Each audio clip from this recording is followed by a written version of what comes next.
Boas tardes, é un prazer para min estar esta tarde entrevistando ao profesor Enrique Monteagudo dentro do que é a actividade Vidas Paralelas en unha relación entre a Cátedra de Estudos Galegos da Universidade de Letras de Lisboa e o Consello da Cultura Galega. Son Xosé Antonio López Silva e nesta ocasión imos a profundizar como primeira entrevista dentro da primeira actividade da Cátedra de Estudios Galegos en Vidas Paralelas na trayectoria intelectual, académica e profesional de Enrique Monteagudo. Profesor Enrique Monteagudo, moitísimas grazas por ter aceptado esta entrevista, polo honor que supón para a Cátedra de Estudos Galegos iniciar esta actividade de Vidas Paralelas co confronto no sentido etimolóxico da palabra, fronte a fronte, de dúas figuras tan destacadas das que buscamos paralelismos como é precisamente vostede e o profesor Ivo Castro. Si lle parece, fago un pequeno percorrido sobre a súa trayectoria intelectual que sirve sobre todo para a presentación e familiarización para o público portugués que poida ver esta entrevista. Despois pasamos a, si lle parece, as preguntas máis concretas. Sinalar que o profesor Enrique Monteagudo, a súa trayectoria académica está vencellada ao ámbito dos estudios galegos, é precisamente catedrático de Filoloxía Galega na Universidade de Santiago de Compostela, pero ao mesmo tempo sería decir moi pouco, porque o profesor Enrique Monteagudo é parte viva do que é a construcción cultural e institucional en moitos terreos de Galicia.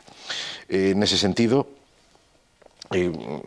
se poden sinalar como fitos fundamentais da súa trayectoria biográfica a ese nivel institucional e cultural os seus cargos precisamente en institucións culturais galegas tan destacadas como o Consello da Cultura Galega, que aquí nos acolle hoxe, a Real Academia Galega, pero tamén, en ese sentido, entidades privadas como os buques insignias da cultura galega como a Editorial Galaxia, participando tanto no seu consello no seu momento como fundamentalmente agora dirixindo a revista Grial.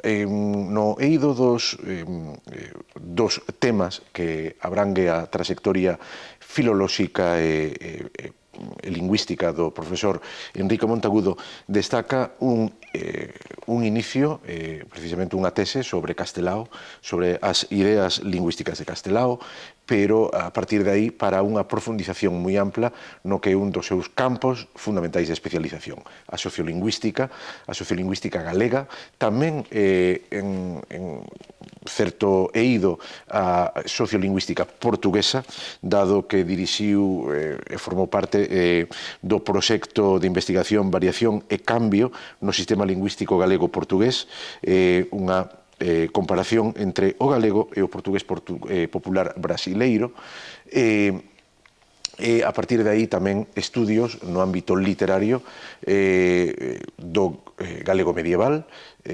tamén da literatura galega medieval. Nese sentido, como vostedes poden apreciar, estou deixando moitas cousas no tinteiro. O profesor Enrique Monteagudo é unha das grandes e fundamentais figuras culturais académicas da Galicia actual.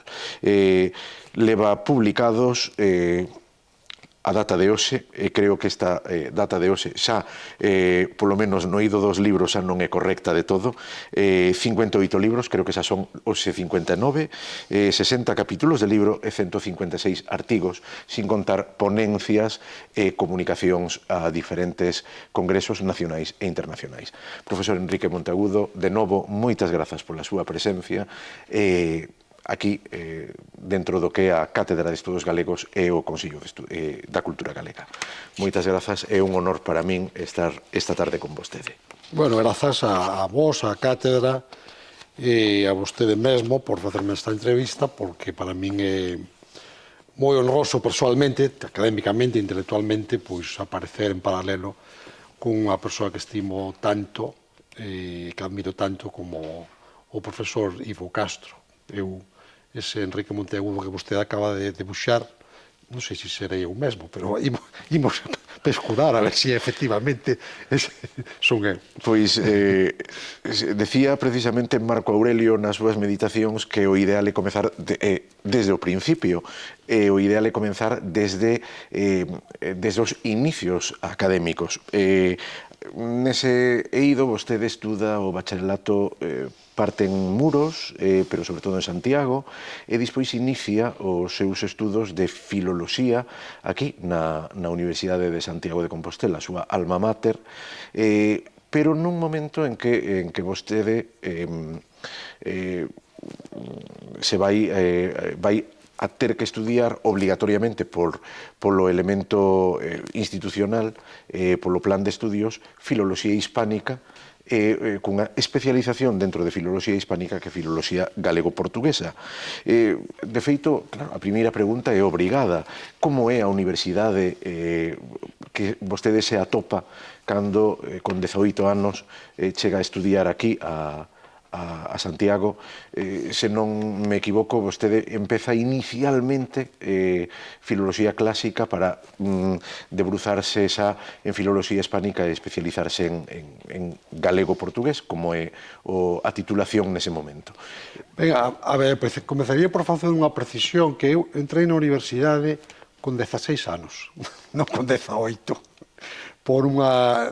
Realmente, naquele momento non era legalmente posible, excepto que un cumprise 17, a idade normal eran 18, podías entrar con 17, non se podía entrar con menos, pero que eu cumpro anos en novembro, entón como cumpría antes de rematar o ano, o primeiro cuatrimestre, deixaronme matricularme. Eu matriculeime na Facultade de Filoloxía, que se acababa de fundar un ano antes da miña entrada. O meu interese era o grego, eu estudei Filoloxía Clásica, eu quería especializarme en grego. Mentres eu estaba facendo a carreira de Filoloxía Clásica, apareceu a posibilidade, que non existía ata ese momento, de facer estudos de Filoloxía Galega baixo paraugas da Filoloxía Hispánica. Entón, nese momento, por razóns que non me interesou seguir na Filoloxía Clásica, porque realmente aquí estaba forte o latín, pero non estaba tan forte o grego, pois apareceu a posibilidade de facer o galego e entón eu optei por facer o galego. Era filoloxía hispánica e eu fixen estudos de galego-portugués, o sea, era filoloxía realmente hispánica, subsección de galego-portugués, por tanto tamén tiven a sorte, que digo porque menciono isto, porque terá que ver con a nosa conversa e con esta actividade, eu tiven a posibilidade, que naquela era moi pouca xente, de estudar lingua e literatura portuguesa xa na miña carreira. De feito, tiñamos máis materias de lingua e literatura portuguesa que de lingua e literatura galega naquele momento. Eran os últimos anos da carreira docente do profesor Ricardo Carballo Calero, que se xubilou coa miña promoción, prácticamente, e tivemos a sorte de poder desfrutar do coñecemento da persoa e dese profesor. E tamén era un momento en que había moita actividade cultural en xeral na facultade, na universidade, pero nomeadamente houve un ciclo de conferencias recitados de escritores intelectuais portugueses impresionante. Eu coñecín a moitos das primeiras figuras da literatura portuguesa daquel momento en conferencias, en charlas na facultade. E daí ven tamén, pois claro, o meu interese xa desde aquel momento por todo o que tivese que ver con Portugal, coa lingua portuguesa, coa historia portuguesa, coa cultura portuguesa en xeral. Que logo despois, digamos que tive unha oportunidade maior de acrecentarse coa relación coa profesora Pilar Vázquez Cuesta, que veu como catedrática de lingua e literatura portuguesa uns anos máis tarde, cando eu estaba comezando a miña carreira como profesor axudante naquele momento, e coa que tive unha relación moi intensa, moi entrañable, e que me abriu as portas aínda máis ao coñecemento directo de Portugal. Eu recordo de ir con ela a Lisboa e chegar hotel, comezar a facer chamadas e ese mesmo día cear na casa de Xosé Saramago, por exemplo. O sea, ela en Portugal se lle abrían todas as portas a Pilar. Percorremos as redaccións dos principais diarios de Lisboa nunha semana, e do Xornal das Letras tamén.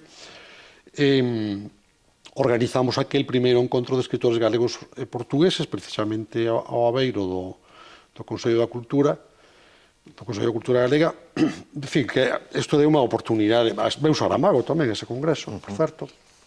E digamos que, en fin, abriu a posibilidade de afondar nesa liña, e iso ten moito que ver con o miña interese, o meu contacto, o meu relacionamento con Portugal, e máis tarde, pero falaremos máis tarde, con Brasil. De feito, si tuvera que destacar figuras docentes que o teñen marcado na súa trayectoria académica inicial, indudablemente Carballo Calero, claro, o profesor Carballo Calero, pero destacaría algunha outra que o puidesen marcar precisamente para terse orientado tan especificamente nese momento aos estudios galego-portugueses? Os profesores que eu máis recordo, que para mí foron os meus mellores profesores, foron un profesor de latín no bacharelato que se chamaba Virgilio, nomen est omen, e un profesor de grego que tiven máis tarde, que era o profesor Miramontes. Despois, na facultade, don Ricardo Carballo, sí,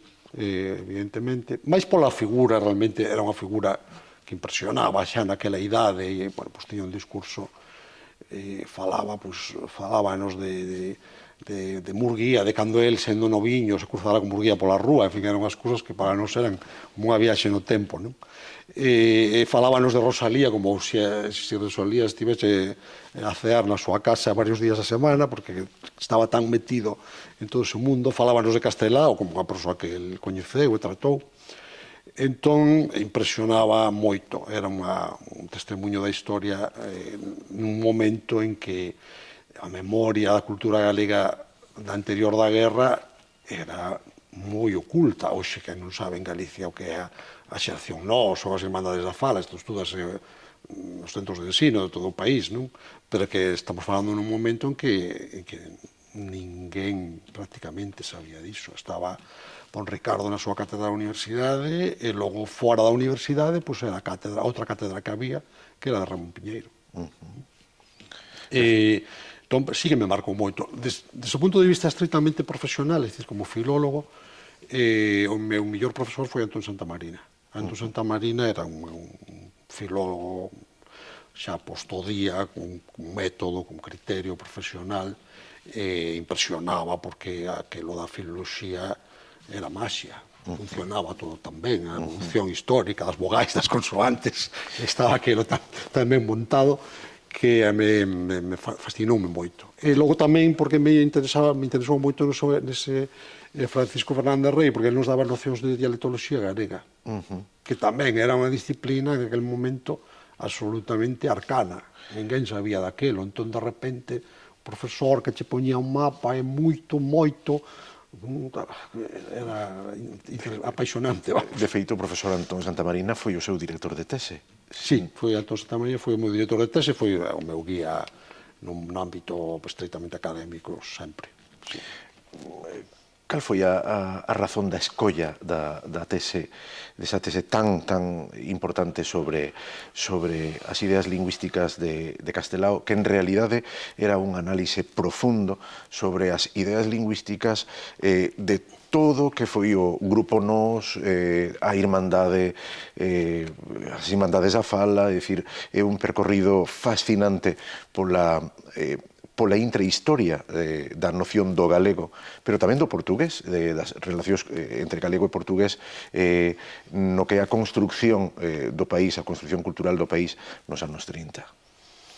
Eu realmente o primeiro traballo académico que fixen, que daquela se chamaba Memoria de Licenciatura, que hoxe sería algo como TFG, un traballo de fin de máster ou así, é sobre sintaxe do galego medieval, sobre as oracións condicionais do galego medieval.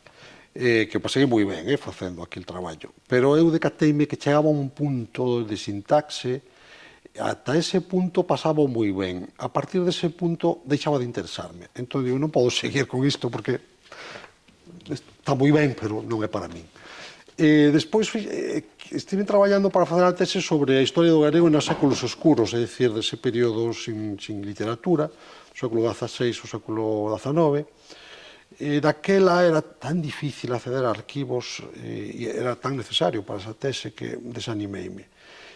Polo medio saiu a edición crítica de Sempre en Galiza, que apadriñaban o Parlamento de Galicia e a Universidade de Santiago. Constituíuse un grupo que basicamente era un grupo de historiadores, estaba Xosé Ramón Barreiro Fernández, estaba Ramón Villares, interdisciplinar, estaba Ramón Maiz, do ámbito das ciencias políticas, estaba Xusto Beramendi, e eu estaba como filólogo. Este grupo traballamos con esta obra, en fin, emblemática da cultura galega, xuntándonos un día a semana pola tarde e lendo aquel texto e comentando entre todos durante meses, que levou porque é unha obra bastante longa.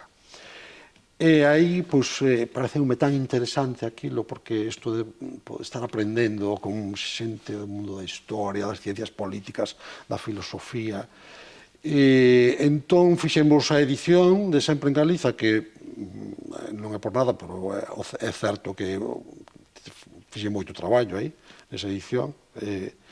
Entón, decidín, fixe un traballo sobre as ideas lingüísticas de Castelao, empecé a ler traballos sobre historiografía lingüística, sobre historia das ideas lingüísticas, pareceume interesantísimo. Entón, decidín facelo, pero como Castelao no seu tempo, neses anos 1916, 1936, que foron tan importantes para a lingua e para a cultura galegas, o período do nacionalismo, cando comeza a reivindicarse o galego como lingua nacional, cando comeza a facerse unha prosa galega moderna, unha narrativa galega moderna, etc. Entón, pois, mergulleime nese período. A verdade é que aprendi un montón. Unha das cousas máis interesantes que fixen foi ler o diario El Pueblo Gallego desde 1924, que apareceu, ata 1936, que era o fin da miña tese, é o ano en que o Pueblo Gallego foi incautado polos fascistas e pasou a ser propiedade de Falange Española. Pois lino todos os días, todo un diario, todos os días ao longo de 14 anos, e de repente foi como ver a sociedade daquele tempo así en directo. Foi unha das cousas que máis me interesou. Indudablemente, en certo sentido, poderíase decir que o paso á sociolingüística propiamente dita viña marcado, polo tanto, como un xeito casi natural. Sí, porque aí eu estaba porque a sociolingüística ten moitas vertentes. A vertente por onde eu entrei, e aí guiado polo meu mestre, que era Antón Santamarina, era a sociolingüística do cultivo da lingua, da estandarización, da lingua escrita, de como se xera a escrita, como se xera un discurso prosístico en unha lingua que non o ten, e cales son os condicionamentos sociolingüísticos, e como madura unha lingua para converterse nunha lingua de cultura. Eu entrei por aí, na sociolingüística, basicamente. Despois, eso levoume máis a outro aspecto máis sociolóxico, de coñecemento, uso da lingua, da evolución dos usos lingüísticos en Galicia, entre galego, castelán. Eso foi un pouco posterior. Nun momento, ademais, de efervescencia, de construcción do que é a autonomía galega, e, polo tanto, en certo sentido, a realidade tamén marcaba un paso de estudio a seguir. Sí, a verdade é que cando se citaron tantas publicacións e campos de estudo, eu tive a miña promoción, a miña xeración, polo momento histórico que nos tocou vivir, tivemos moito traballo, moito. A verdade é que traballamos moito, ese é certo. Pero tamén é que foi unha oportunidade única, porque, claro, eu, por exemplo, foron as primeiras eleccións ao Parlamento Galego, cando eu rematei a carreira. A Constitución do Parlamento Galego, a Constitución da Xunta de Galicia, comeza a aparecer o Diario Oficial de Galicia, un medio oficial en lingua galega. O feito de que se comezase a utilizar o galego no Parlamento e no boletín do Parlamento xa obrigaba a resolver un montón de problemas terminolóxicos, como lle chamamos a isto, como lle chamamos a aquilo. Eu estaba no medio de todo iso. Entón, foi, como se acaba de sinalar, un momento de construcción en que había moitísimas cousas para facer, e había moitísimas posibilidades de traballar en cousas moi apaixonantes, polo menos para que se sentise comprometido, non? Con iso. E a nivel filolóxico, a nivel sociolingüístico, tamén moitos debates en ese momento. Respecto diso, que elementos considera extraacadémicos que foron marcadamente influentes para vostede, para a súa trayectoria intelectual nese período? A ver, nós vivimos, eu son da xeración que viviu o final do franquismo, que, bueno, eu cando faleceu o dictador, foi 6 días antes de que eu cumprese os 16 anos.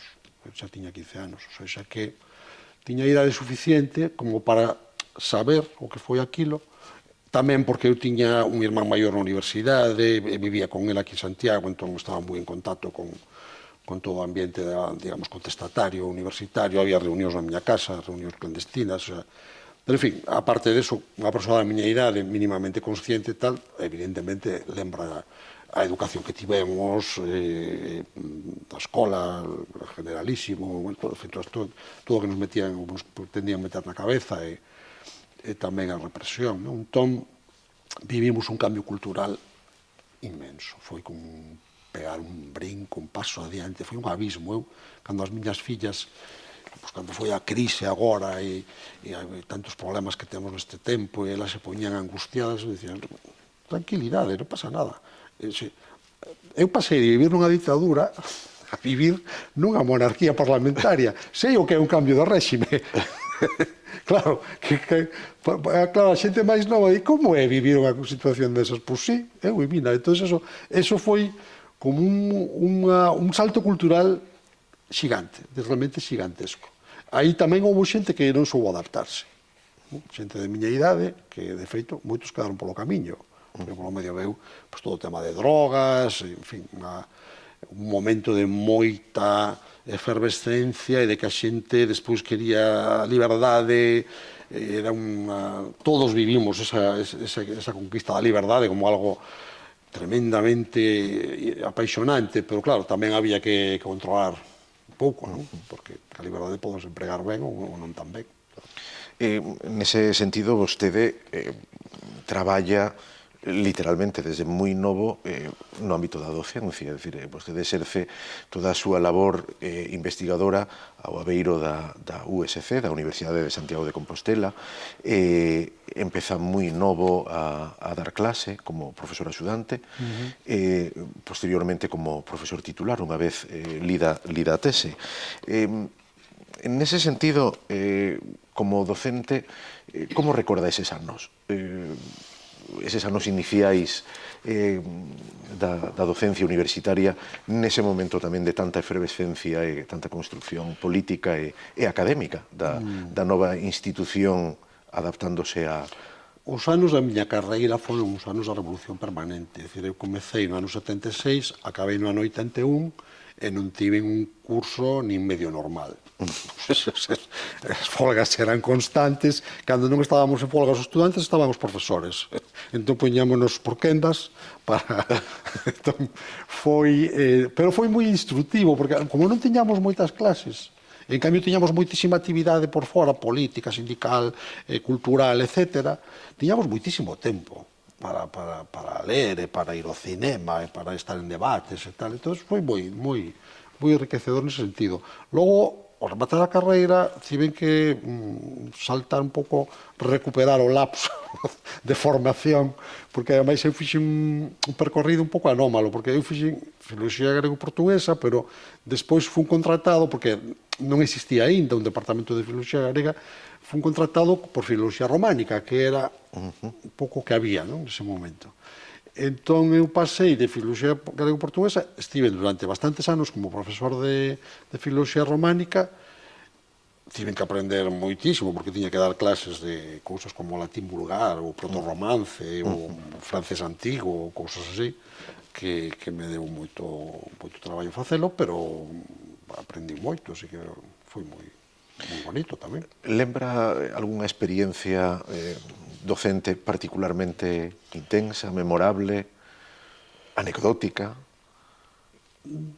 Pois, non, a ver, non teño un recordo así concreto. É certo que o que sí como profesor vexo, que xa teño 40 anos de profesor, é este fenómeno tan curioso das ondas. O sea, non sabe moi ben por qué. Un ano, pois, hai un curso estupendísimo, e outro ano, pois, hai outro curso que non é tan estupendísimo. Aí hai unhas dinámicas moi extrañas e moi misteriosas, pero isto funciona así. E unha das satisfaccións que teño como profesor é que fun profesor dun montón de xente que máis nova, claro, que é moi brillante no panorama da cultura galega, nas letras. O sea, hai moitísimas escritoras, escritores, persoas relevantes no mundo da cultura que foron os meus estudantes e lembranse de min, así que, bueno, malo non foi, supoño. En certo sentido, ese mergullarse no eido da lingüística románica pola necesidade docente abre tamén, aínda que xa vostede tiña traballado anteriormente no eido da lingüística do galego medieval, abre todo o que é o campo dos estudios medievais do galego portugués, que tamén son un elemento fundamental na súa carreira intelectual. Sí, eu creo que claramente un dos eixos fundamentais do meu traballo é a historia da lingua. En historia da lingua meto moitas cousas, moitas das que vostede citou antes, de temas un pouco máis lingüísticos, un pouco máis gramaticais, que non fixen moito, en realidade. A ver, teño algúns traballos que creo que algún deles é interesante, polo menos, incluso sobre todo no eido do portugués, máis ben, tanto ou máis que no galego. Pero tamén entran a moita edición de textos. Eu gustame reivindicarme como un filólogo a antiga usanza neste sentido, cando se entendía que a filoloxía era unha chamamos ciencia, se queredes un pouco exagerado, disciplina de estudo dos textos, un sentido moi amplo. É dicir, que accedes á historia da cultura, que accedes á historia da lingua a través dos textos, a través do traballo sobre os textos. Entón, nese sentido, considerome, casi diría, sobre todo, un historiador da lingua e un editor de textos. Incluso, digamos, a parte de sociolingüística non deixa de ser unha continuación de historia da lingua agora, a historia do presente. É dicir, a sociolingüística o que che permite facer de historia do presente. E, por tanto, eu recoñézome moito nesa faceta. Tamén é verdade, que teño que dicir, que o ter unha formación filolóxica no sentido máis ahora lingüístico, non? De gramática histórica, de gramática histórico comparada, etc., potente, porque sí que a teño, porque tive que estudala para dar clases de, como dixen antes, non? Aínda que non me dedica a eso, isto ábreme moitas portas, facilítame moito o contacto cos textos.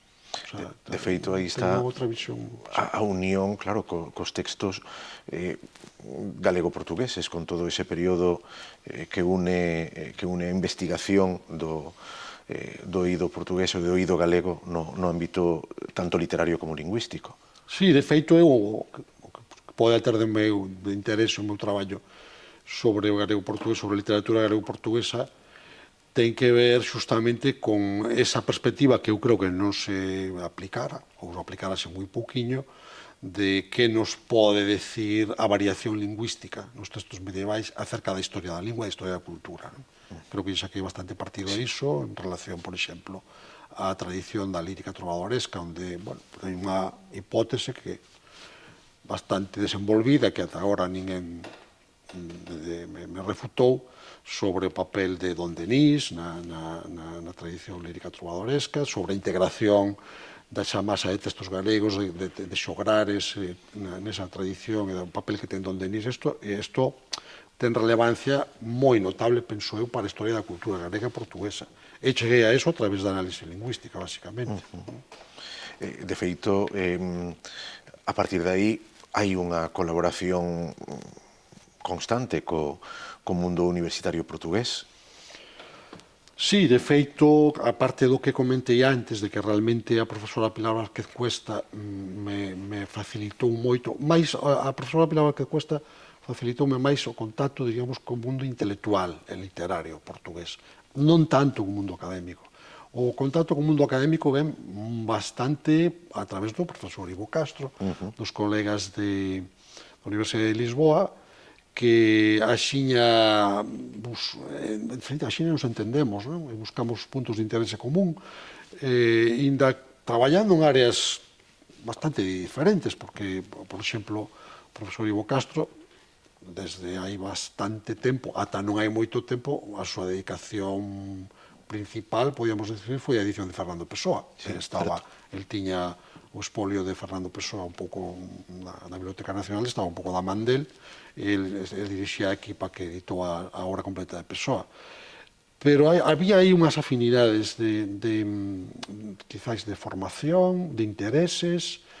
Evidentemente tamén estes colegas portugueses tiveron unha sensibilidade cara ao galego que non tiña todo o mundo en Portugal, pero eles souberon tela, a pesar de que non eran nin son especialistas en lingua nin en literatura galega, pero souberon ter a sensibilidade de apreciar o que enriquecía, non? O que nos enriquecía a ambos as beiras do Miño, afondar nesas colaboracións, e logo houve tamén unha relación persoal moi forte. É dicir, que a verdade é así. É dicir, as colaboracións académicas, neste caso, fundamentanse nunhas relacións persoais moi estreitas entre varias persoas.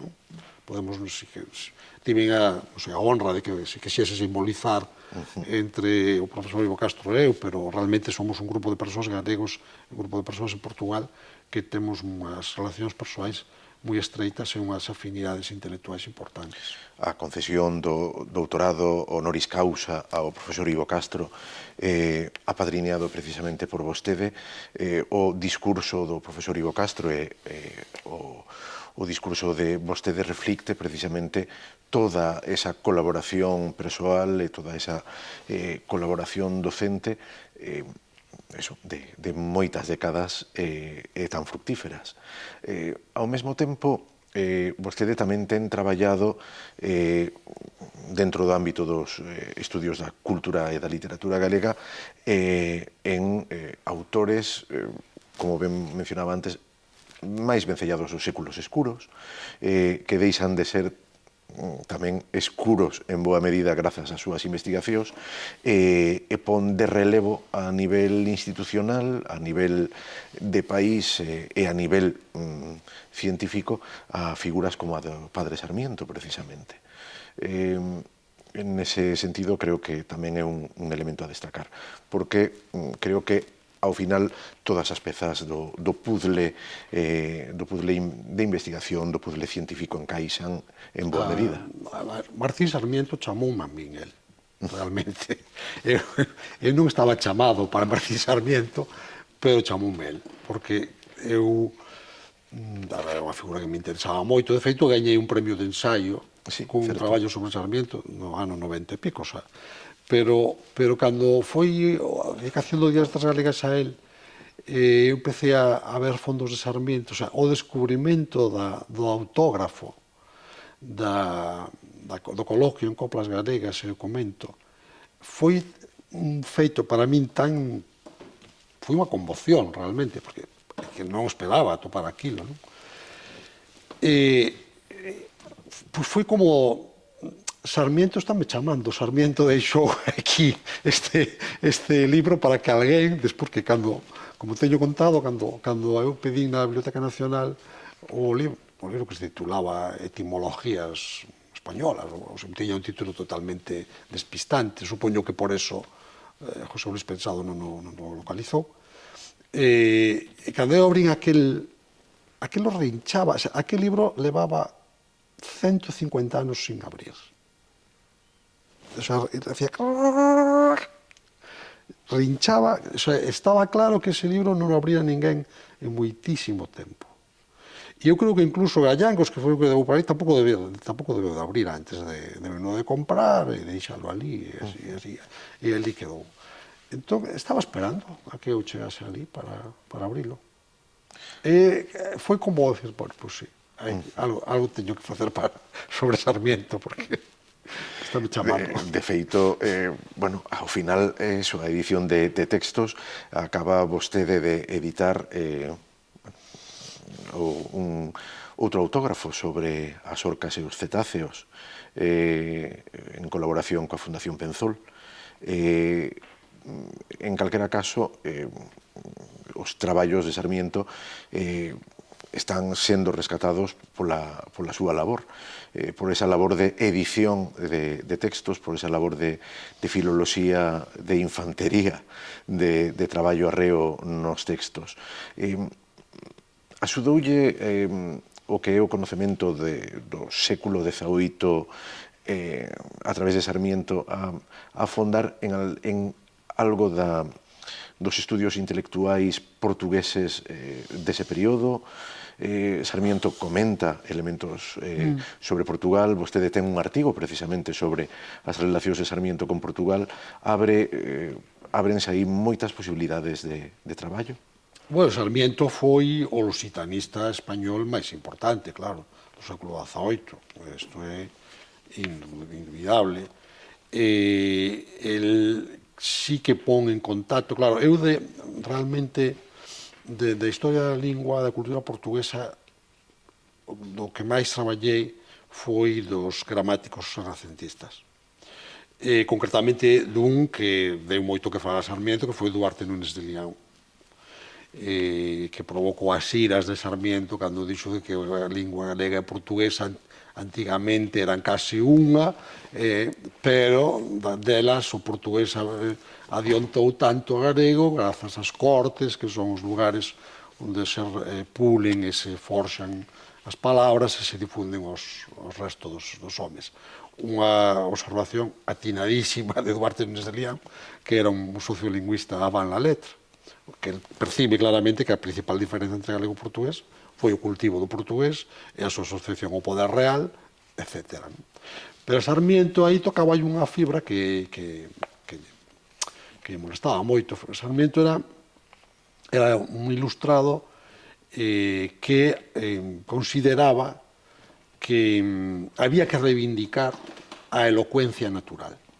É dicir, hai toda unha corrente da ilustración en que todo isto busca da razón, é dicir, que hai a reivindicación da elocuencia natural.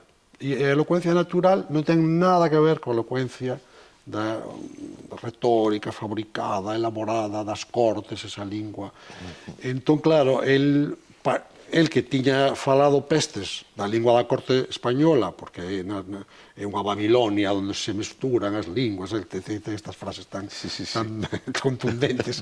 Entón resulta que se atopa con que Duarte Núñez de Lián considera que o portugués adiantou o galego grazas á corte. Non, deso non pode ser de ninguna maneira. Logo, el sí que ten conexións, claro, co século XVIII portugués.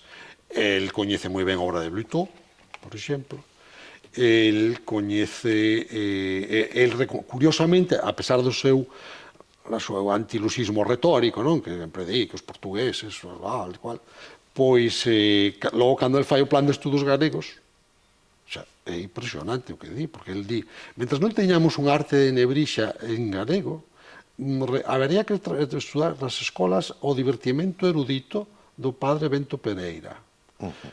Logo, cando vai pensando aínda máis, di, porque primeiro empeza polas escolas, pero logo chega, no último escrito del, no discurso apologético, á universidade. Tampouco estaba de acordo con que a universidade se dexe en latín nin en castelán.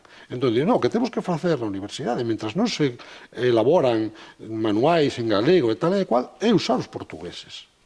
Ou seja, que é cita os que el lle parece que sería interesante utilizar. Ou seja, que hai moita de unha especie de retórica así malhumorada cando fala mal dos portugueses, porque no fondo ten unha grandísima admiración pola polo traballo que se fai en Portugal acerca da lingua.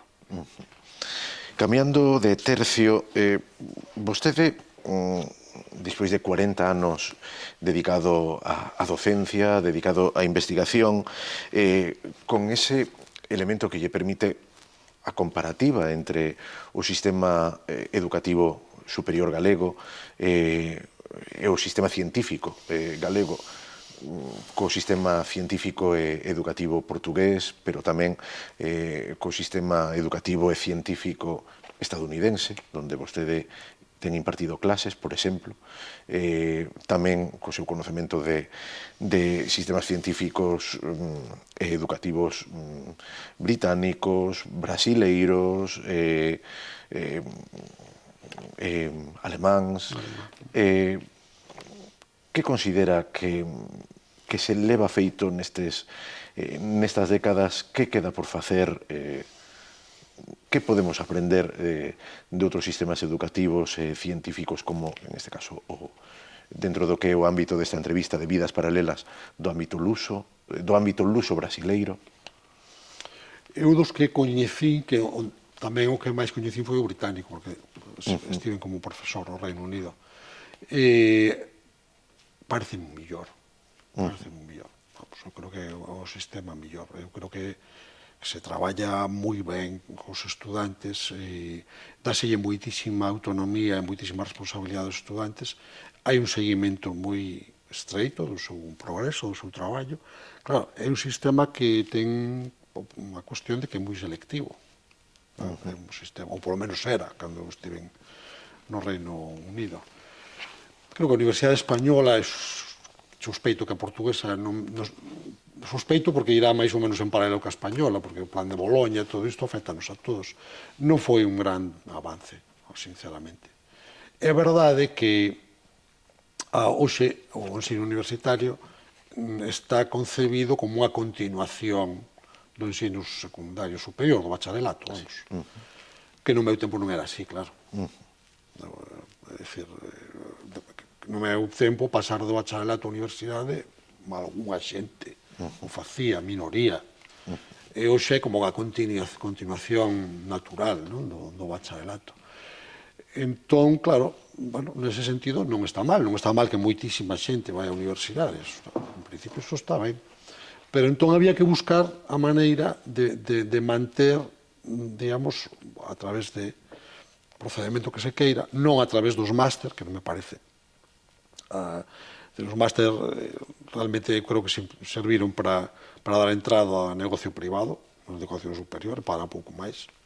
Había que buscar a maneira de un ensino superior, é dicir, que non sexa unha simple continuación dos pasos previos, sino que sexa, bueno, para persoas que teñen máis capacidade e máis motivación para facer un tipo de estudos máis exixentes, non? Evidentemente evitando todo o sesgo de discriminación social, non?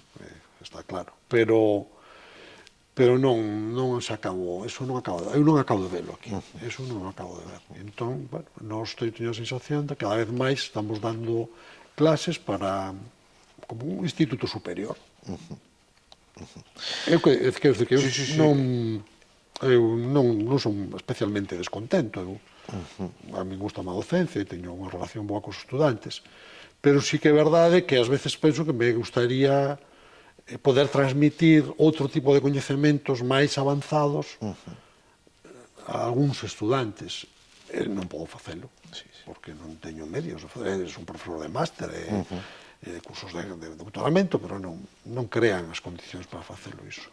E no ámbito científico? Quero dicir, o que son os retos que se poden afrontar no ámbito científico? No ámbito científico tive unha grandísima fortuna de dar desde que acabei a carreira co Instituto da Lingua Galega, que era un instituto creado con un criterio moi moderno por un profesor que viña da Alemanha, precisamente, coñecía como funcionaban alá os seminarios, que conseguiu, porque era unha persoa moi hábil, Constantino García, conseguiu crear algo parecido aquí, con moitos menos medios materiais, pero, en fin, el conseguiu. Entón, tive a sorte de poder ter tamén esa vertente da investigación nun centro pois que traballaba ao estilo alemán, con o estilo moderno, con colegas tipo seminario, máis en equipo e tal. Eu creo que por aí tiña que ser a cuestión. Falo das humanidades e das ciencias sociais. Que evidentemente un dos problemas que temos é que se nos están aplicando constantemente a nós, humanidades e ciencias sociais, criterios, obxectivos, métodos que poden ser axeitados para as ciencias.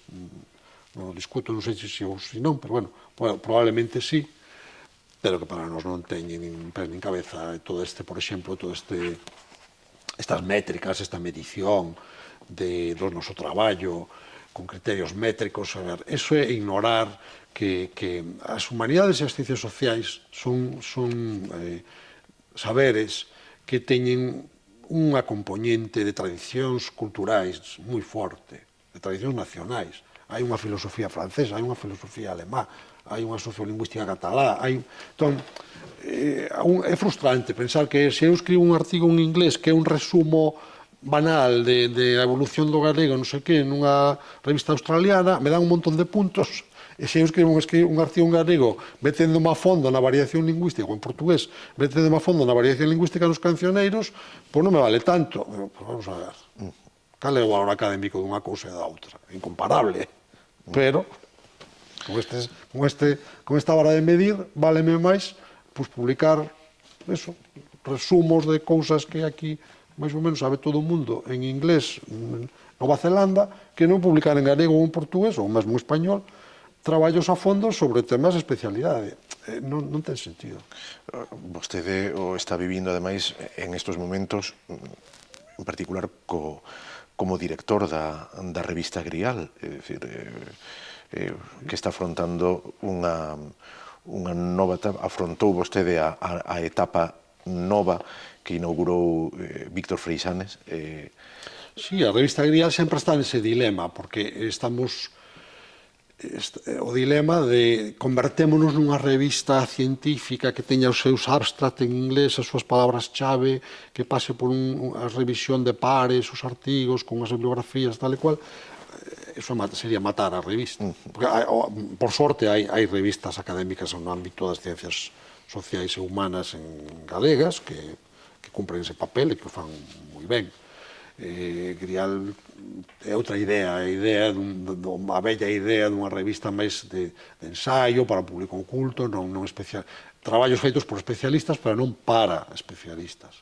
E tamén pedirlles esforzo á xente que está especializada, porque o problema é que o profesorado universitario especializámonos tanto e estamos con unha presión tan grande para falar e para escribir dentro da nosa especialidade, que isto é a atomización total dos saberes e estamos escatimándolle ao conxunto da sociedade un acceso mínimo ao noso saber. Para iso hai que facer un esforzo de saber escribir sin 400 notas a pé de páxina, sin 500 títulos de bibliografía ao final do artigo, nunha linguaxe comprensiva, e hai moitos colegas que creen que iso é como rebaixarse.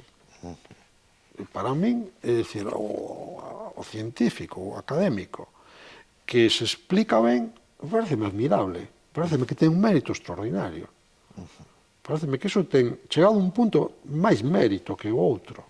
Porque nós somos como atletas da especialidade, que chega un momento que te saen as cousas da tua especialidade como xa estás metido nesa xerga, nese método. Entón, o esforzo de dicir, a ver, vou intentar que unha persoa mínimamente interesada, culta e curiosa, vexa, pois, que hai aquí de atractivo, non? Ou de interesante. Pois ese é o esforzo que temos que pedir en Grial e estamos pelexando porque é moi difícil incluso conseguir as colaboracións.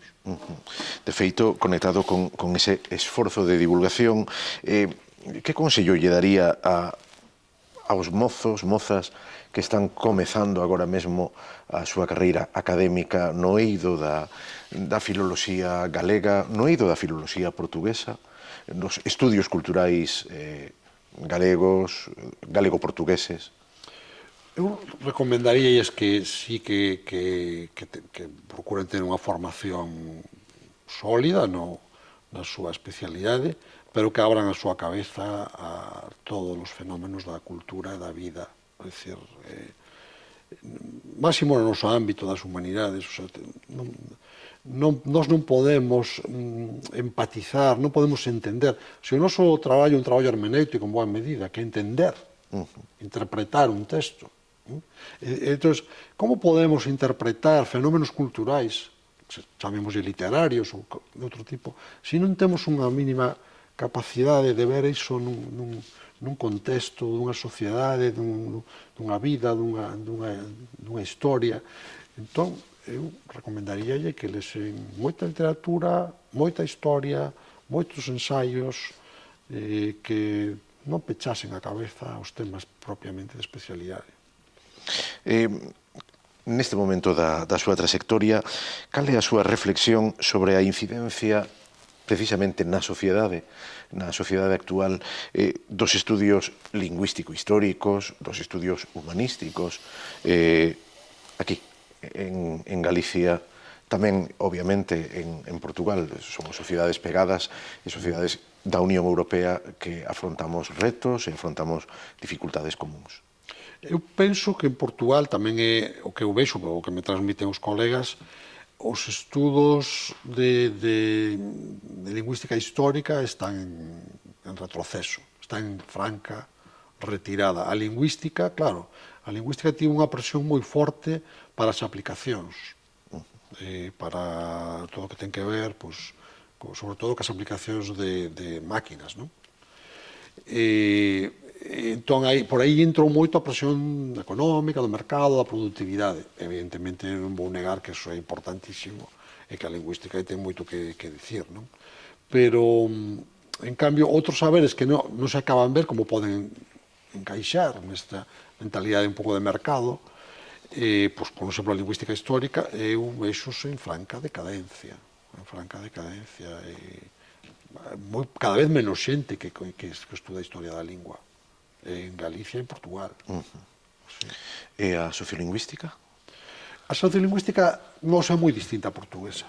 A sociolingüística portuguesa é relativamente menos desenvolvida que a nosa, pero é obvio, porque as razóns son obvias, porque en Portugal non hai a experiencia nin a problemática que ten que ver co contacto de linguas, que ten que ver cos procesos de subordinación e de normalización lingüística.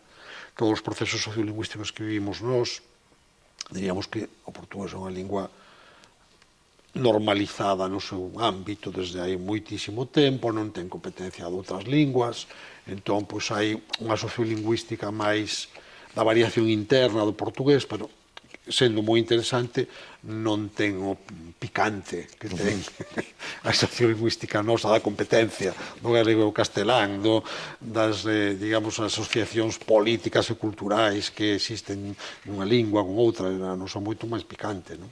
Entón, bueno, nós temos unha sociolingüística que debía estar máis desenvolvida, sobre todo nas súas aplicacións, penso, por exemplo, no sistema educativo, nos medios de comunicación, na produción cultural con novos medios, pero, en fin, dentro de que non está desenvolvida, porque eu creo que hai unha desorientación nas prioridades dos gobernos galegos acerca de que cousas deben priorizarse en relación cos estudos galegos.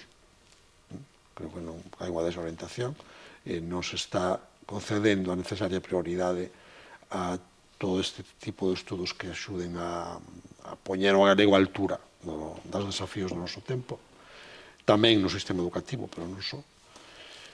Pero, en fin, dentro desas limitacións é certo que sí que están relativamente ben desenvolvidas, sí.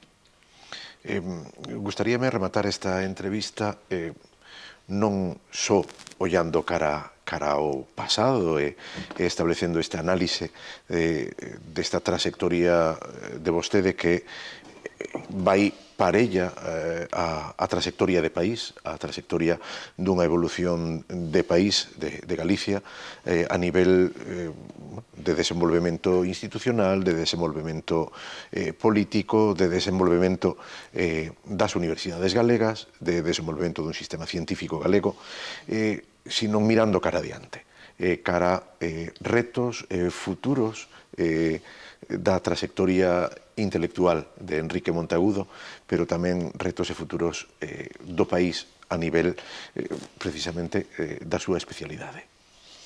Bueno, o meu futuro é minguante.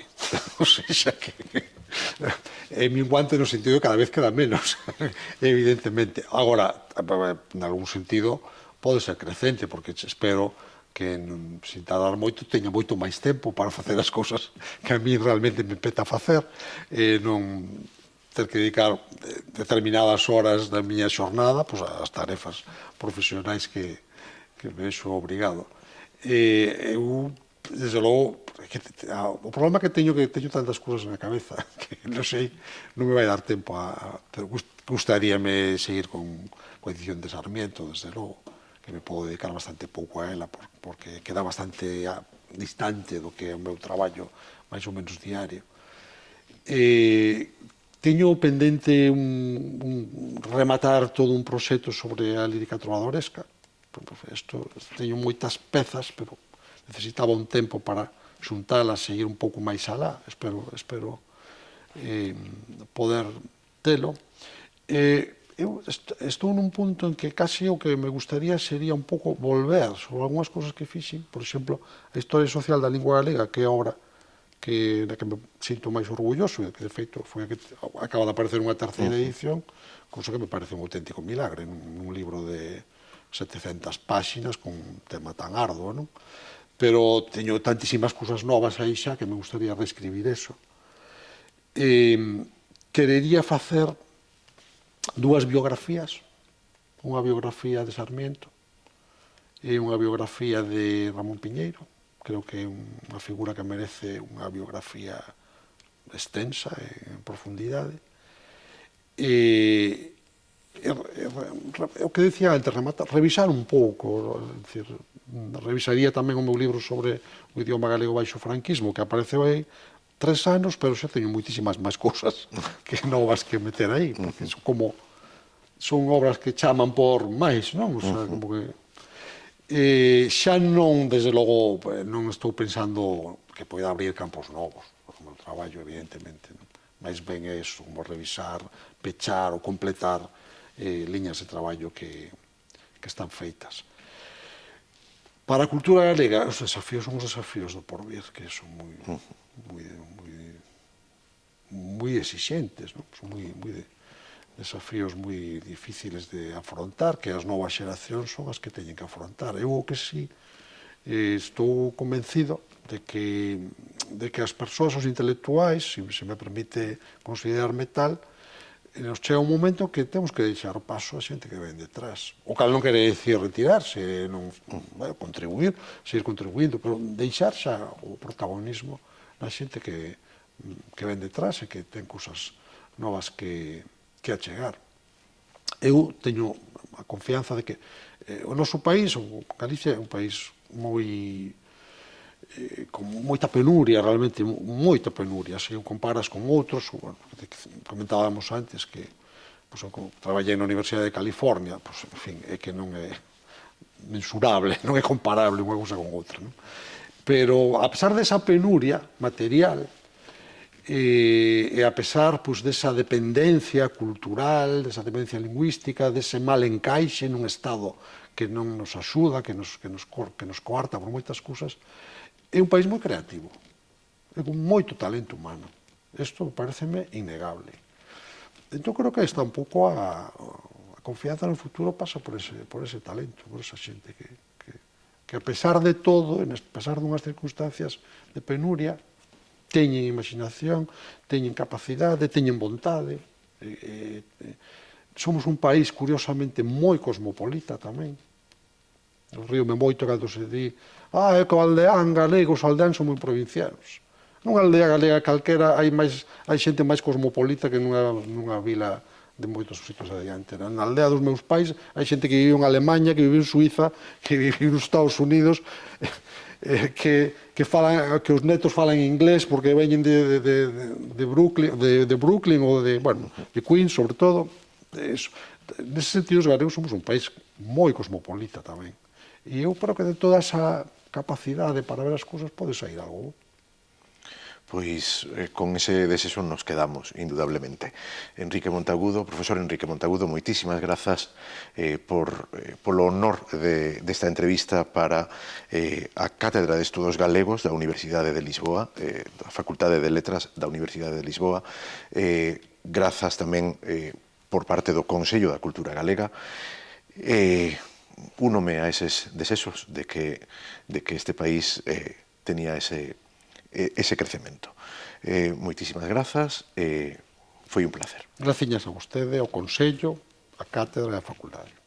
Ata o próximo Vidas Paralelas, que se desenvolverá en confronto, como decía ao principio, entre vostede e o profesor Ivo Castro. En certo sentido, vai ser repetir dun xeito lisboeta, dun xeito académicamente moi diferente, esta vez no terreo do profesor Ivo Castro, ese confronto tan especial que foi precisamente a concesión do doutoramento honoris causa ao profesor Ivo Castro por parte da Universidade de Santiago de Compostela. Moitísimas grazas e boas tardes.